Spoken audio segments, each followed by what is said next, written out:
So in this TradingView tutorial video, I am going to be showing you guys how to add Forex to your watch list here on TradingView. So the first thing you have to do is open up TradingView. Once that is done, as you can tell, my watch list right here, it has the S&P 500 index, it has Apple stock, Amazon stock, and gold futures, all of which are from previous videos. But if you wanted to add a Forex icon or a Forex ticker to your watch list, it's super straightforward. What I would do personally is go down to the bottom and press on Explore. In between chart and ideas, press on Explore.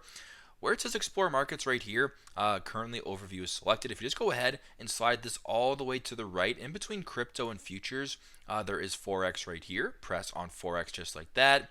As you can tell, you can go ahead and slide for different options here. So there's Euro to USD, USD to JPY, etc., USD to Canadian, whatever the case may be there. So for this demonstration, if I wanted to do USD to CAD, I'll press on this icon right here.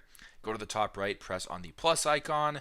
Now if I were to go back to my watch list right here in the bottom left, as you can tell, the USD CAD Forex is now added to my watch list. So super simple, super straightforward.